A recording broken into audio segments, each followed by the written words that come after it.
बेटा आज हम वॉइस करेंगे active voice and passive voice. This is an important topic of English, so let's we are going to start this topic. Active voice, just like this is present tense sentence. Mahesh writes a letter. Mahesh writes a letter. ये present tense है, तो इसका voice जो है हम कैसे change करेंगे. इसका जो ऑब्जेक्ट है वो उसका सब्जेक्ट बन जाएगा. पैसिव वॉइस के अंदर एक्टिव में जो होता है वो सब्जेक्ट जो होता है वो डोमिनेट करता है. सब्जेक्ट जो होता है वो डोमिनेट करता है और पैसिव वॉइस के अंदर जो ऑब्जेक्ट होता है वो डोमिनेट करता है. Like this, Mahesh writes a letter. A letter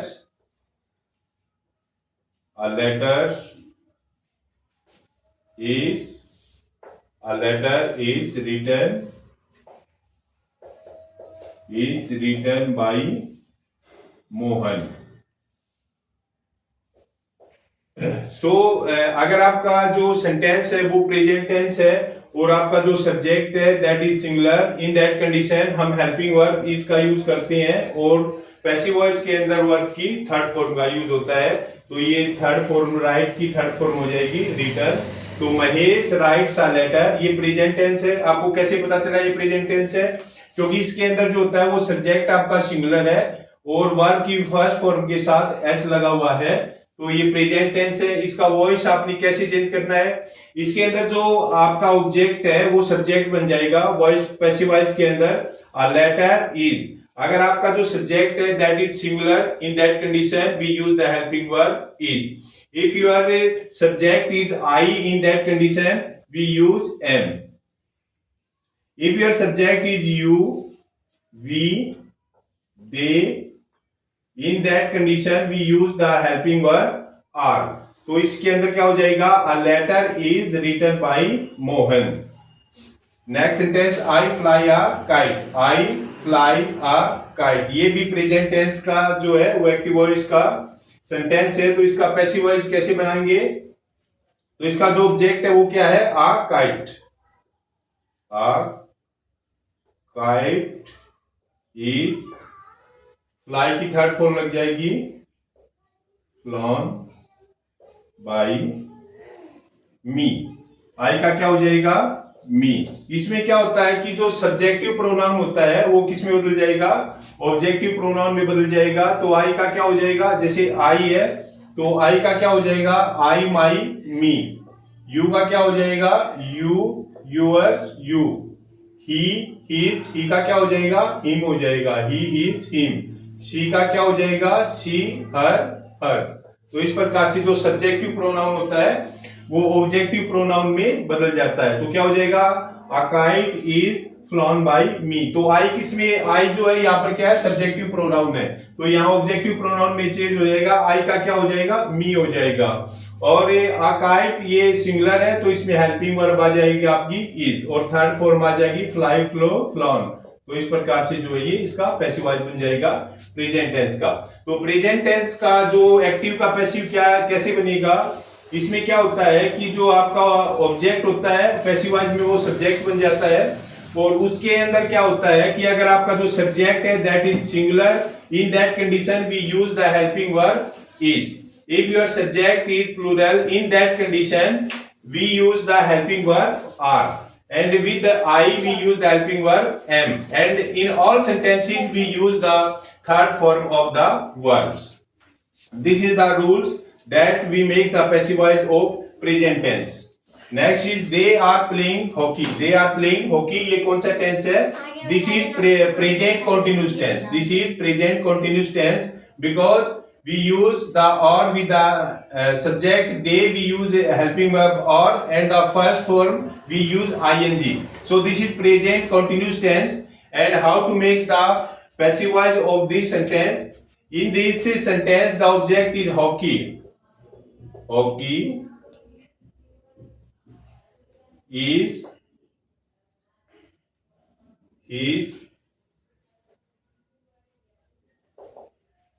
being played by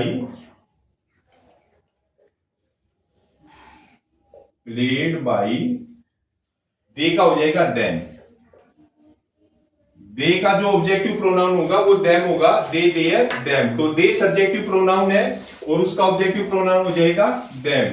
तो ये कौन सा टेंस है? This is present continuous tense that they are playing hockey, वे की हॉकी खेल रहे हैं। तो इसको पैसिव वॉइस कैसे बनाएंगे आप? जो ऑब्जेक्ट है दैट इज हॉकी, तो जो आपका जो ऑब्जेक्ट है वो देखना पड़ेगा। अगर वो सिंगुलर है just like any name, proper noun है, तो इसमें हेल्पिंग वर्ब इज का यूज होगा और इसके साथ बीइंग लगेगा। ये ध्यान रखना है कि प्रेजेंट कंटिन्यूअस में बीइंग का यूज होता है। And the third form of the verb that is played by them, they जो है वो सब्जेक्टिव प्रोनाउन है और यहाँ पर उसका ऑब्जेक्टिव प्रोनाउन हो जाएगा देम, दे देयर देम।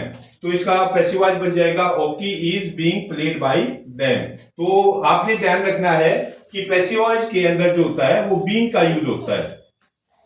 जो प्रेजेंट कंटिन्यूअस जो टेंस होता है उसका जब आप पैसिव वॉइस बनाते हो एक्टिव वॉइस का, तो उसमें बीइंग का यूज होता है। You must remember this. He plugged a flowers, तो ये कौन सा टेंस है? ये पास्ट इंडेफिनिट टेंस है। ही प्लग्ड अ फ्लावर, इसके अंदर सेकंड फॉर्म आई है वर्ब की, तो इसका क्या हो जाएगा? पैसिव वॉइस कैसे बनाएंगे आप? पास्ट इंडेफिनिट का अ फ्लावर,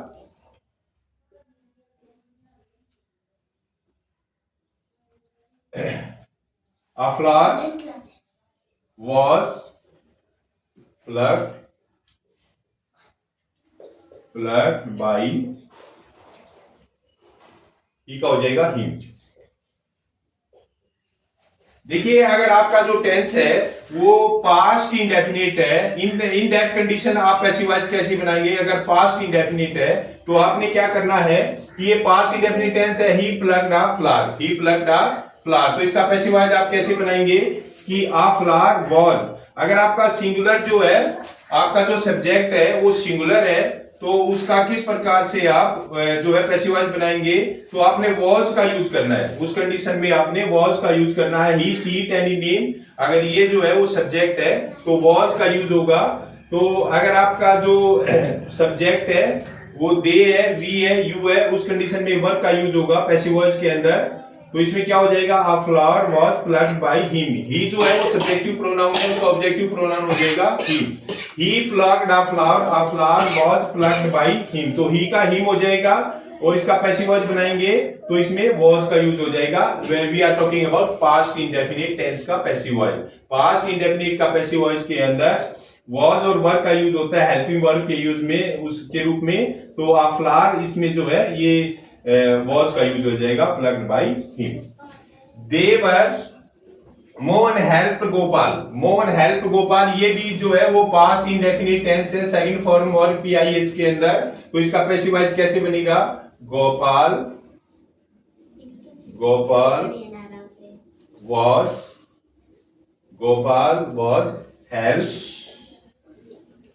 हेल्प्ड बाय मोहन। इसके अंदर जो है गोपाल है तो वॉज का यूज होगा, तो इस प्रकार से हेल्प्ड बाय मोहन। तो पास्ट इंडेफिनिट का जो है वो एक्टिव का पैसिव बनाएंगे तो आपने जो है हेल्पिंग वर्ब वॉज और वर्ब का यूज होगा पैसिव वॉइस के अंदर। दे वर प्लेइंग फुटबॉल, ये कौन सा टेंस है? ये पास्ट कंटिन्यूअस टेंस है। दे वर प्लेइंग फुटबॉल, तो क्या हो जाएगा? इसका पैसिव वॉइस कैसे बनाएंगे आप? फुटबॉल वॉज, बीइंग लग जाएगा इसके अंदर। जैसे प्रेजेंट कंटिन्यूअस का जब हम पैसिव वॉइस बनाते थे तो उसमें बीइंग लगता था, तो पास्ट कंटिन्यूअस का पैसिव वॉइस बनाएंगे तो उसमें भी बीइंग का यूज होगा। Football was being played by them, played by they का जो ऑब्जेक्टिव प्रोनाउन हो जाएगा वो हो जाएगा देम, तो ये देम हो जाएगा। They were playing football was being played by them. They have helped me, ये प्रेजेंट परफेक्ट टेंस है, ये प्रेजेंट परफेक्ट टेंस है। इसका पैसिव वॉइस कैसे बनाएंगे आप? तो मी है, मी का जो है सब्जेक्टिव प्रोनाउन क्या हो जाएगा? I have been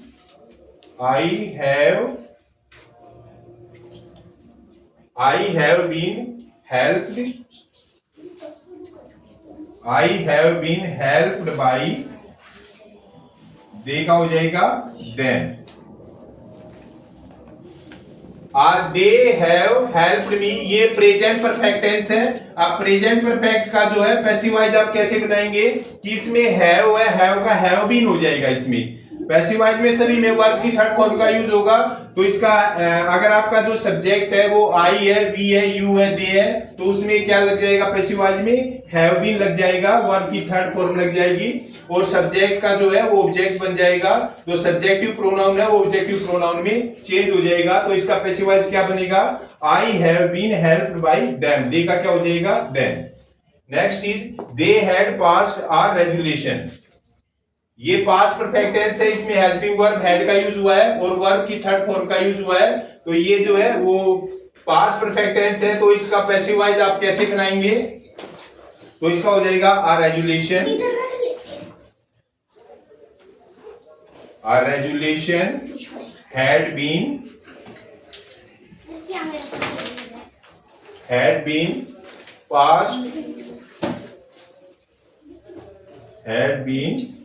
passed by them,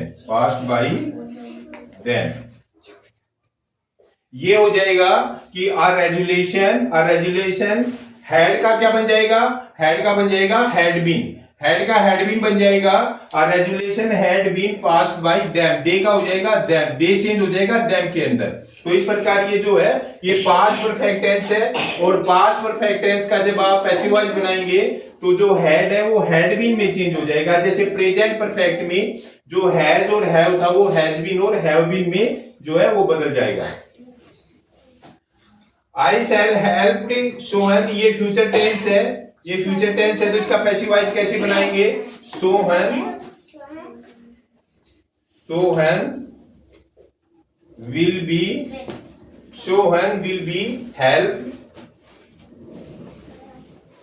helped by मी।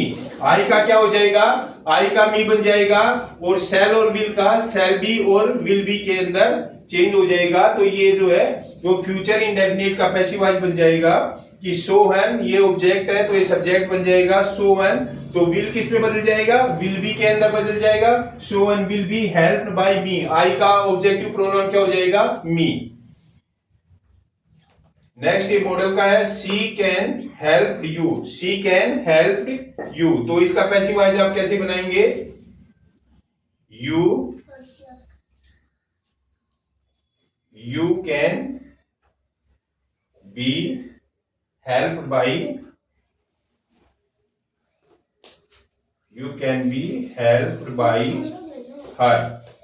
अब ये अगर मॉडल्स का जो सेंटेंस है सी कैन हेल्प यू, वह तुम्हारी सहायता कर सकता है, तो इसका पैसिव वॉइस कैसे बनाएंगे कि जो कैन जो होता है वो कैन बी में चेंज हो जाएगा।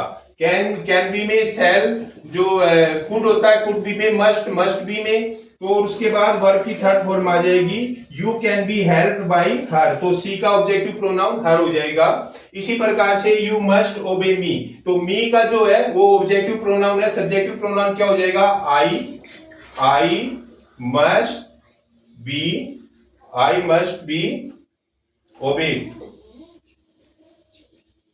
Obeyed by you. इस प्रकार से जो है ये आपका मॉडल्स का जो है पैसिव वॉइस बन जाएगा। वंस अगेन मैं इसको रिवाइज करता हूं। क्या होता है कि जो एक्टिव वॉइस होता है उसमें सब्जेक्ट जो होता है वो डोमिनेट करता है, जो करता होता है वो प्रधान होता है, और जो पैसिव वॉइस होता है उसमें जो ऑब्जेक्ट होता है वो कर्म जो होता है वो सब्जेक्ट के रूप में आ जाता है, वो प्रधान होता है, वो डोमिनेट करता है। तो इसमें क्या होता है, जैसे प्रेजेंट इंडेफिनिट का पैसिव वॉइस आप कैसे बनाएंगे, देखिए आप Mohan writes a letter, Mohan writes a letter, ये टेंस आप पहचान लेंगे, आइडेंटिफाई कर लेंगे कि ये कौन सा टेंस है। उस कंडीशन में क्या होगा, जैसे ये प्रेजेंट टेंस है, मोहन राइट्स अ लेटर, तो इसमें जो ऑब्जेक्ट क्या है वो अ लेटर है, a letter is written by Mohan. तो इसमें क्या होगा कि प्रेजेंट इंडेफिनिट में जो आपका ऑब्जेक्ट है वो सब्जेक्ट बन जाएगा। अगर आपका सब्जेक्ट जो है वो ही, सी, इट, एनी नेम है तो उसके साथ हेल्पिंग वर्ब इज का यूज होगा। अगर आपका जो सब्जेक्ट है वो वी, यू, दे है तो हेल्पिंग वर्ब आर आ जाएगा, और सभी के अंदर पैसिव वॉइस में वर्ब की थर्ड फॉर्म का यूज होता है। इसी प्रकार आई फ्लाई अ काइट, तो इसमें हो जाएगा a kite is flown by me. तो इसके अंदर जो सब्जेक्ट होता है वो ऑब्जेक्ट बन जाता है। जैसे आई जो है वो सब्जेक्टिव प्रोनाउन है, मी जो है वो ऑब्जेक्टिव प्रोनाउन है। तो a kite is flown by me. They are playing hockey. ये प्रेजेंट कंटिन्यूस टेंस है, हमने टेंस आपको करवाए थे ये सभी। तो आपको टेंस अगर आपने आइडेंटिफाई कर लिया है तो उसका पैसिव वॉइस आप आराम से बना सकते हो। दे आर प्लेइंग हॉकी, तो क्या हो जाएगा, हॉकी इज बीइंग लग जाएगा। पास्ट कंटिन्यूस और प्रेजेंट कंटिन्यूस में हेल्पिंग वर्ब के बाद बीइंग का यूज होता है, तो इसमें बीइंग लग जाएगा। Hockey is being played by them.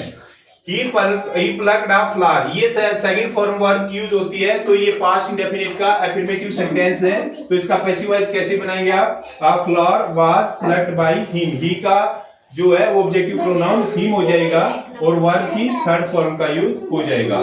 अगर आपका सब्जेक्ट है ही, शी, इट या एनी नेम है, उस कंडीशन में जो है हेल्पिंग वर्ब was का यूज होगा। अगर आपका सब्जेक्ट जो है वी, यू, दे है तो हेल्पिंग वर्ब वर्ब का यूज होगा। तो क्या हो जाएगा, a flower was plucked by him।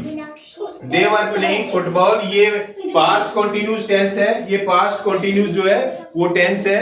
तो इस प्रकार से जो होता है इसका पैसिव वॉइस आप कैसे बनाएंगे, इसके अंदर क्या होगा कि आपने जो है बीइंग का यूज हो जाएगा। अगर आप बीइंग का यूज करेंगे तो ये फिर जो है वो इसका पैसिव वॉइस हो जाएगा और वर्ब की थर्ड फॉर्म का यूज होगा। इसी प्रकार से जो प्रेजेंट परफेक्ट टेंस है उसमें हैव है, वो हैव भी में बदल जाएगा और वर्ब की थर्ड फॉर्म होगी आई इसमें। और जो पास्ट परफेक्ट है वो हैड होगा तो हैड भी में यूज हो जाए, चेंज हो जाएगा। और जो फ्यूचर के अंदर है वो विल और शैल जो है शैल भी और विल भी में यूज हो जाएगा, वर्ब की थर्ड फॉर्म का यूज होगा। और मॉडल्स के अंदर कैन, जैसे कैन है तो कैन बी में चेंज होगा और वर्ब की थर्ड फॉर्म का प्रयोग होगा। So this is about the active voice and passive voice. I think you understand it very well. Thank you very much.